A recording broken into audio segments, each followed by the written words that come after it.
আগামী বুধবার আমরা ইতিমধ্যে অন্নপূর্ণা যোজনা যে অন্নপূর্ণা নাম নথিভুক্তকরণ শুরু করেছি তার প্রথম পর্যায়ে আমরা ৩,০০০ টাকা করে টাকা ট্রান্সফার করব আগামী বুধবার দিন। আপনারা কেউ বিচলিত হবেন না।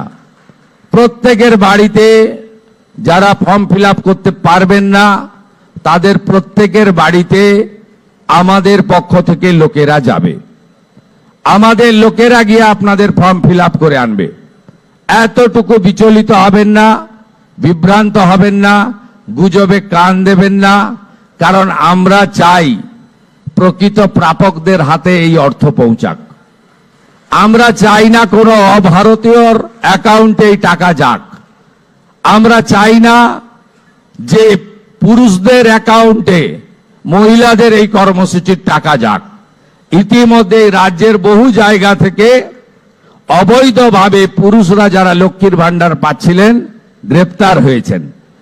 আপনাদের সরকারের অর্থ, এই সরকার স্বচ্ছতার সঙ্গে কাজ করবে, এই সরকার ফাইন্যান্সিয়াল ডিসিপ্লিন মেনে কাজ করবে।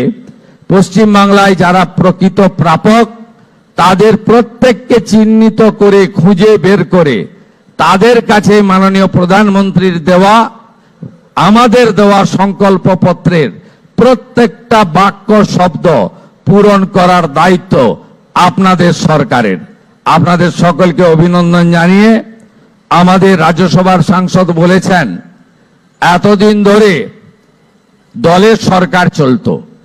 আমাদের সংবিধান কিন্তু দলের সরকারের কথা বলে যায়নি। সংবিধান বলে গেছে for the people, by the people, of the people. আমাদের সরকার এবার থেকে আপনাদের for the people, by the people, of the people নীতিতেই চলবে। আর মুখ্যমন্ত্রীকে বল বন্ধ হয়ে যাচ্ছে, আমরা নাম্বার দিয়ে দেব, সেখানে আপনার সরকারকে বলো বা আপনার সরকার আপনার পাশে, এই নামেই আপনারা ফোন করে আপনাদের যা প্রয়োজন, যা অভিযোগ জানাবেন, আমরা আপনাদের সঙ্গে কাজ করব। আগামী 22 তারিখ আমাদের রাজ্য বাজেট হবে। এই বাজেটে পশ্চিমবঙ্গের মানুষের যে প্রত্যাশা আছে আমাদেরকে কেন্দ্র করে, সেই প্রত্যাশাও আমরা পূরণ করার চেষ্টা করব। সবাই ভালো থাকুন। ভারত মাতাকে প্রণাম জানিয়ে ঋষি বঙ্কিমচন্দ্রের বন্দে মাতরম মন্ত্রের মধ্য দিয়ে আমার বক্তব্য শেষ করলাম। নমস্কার।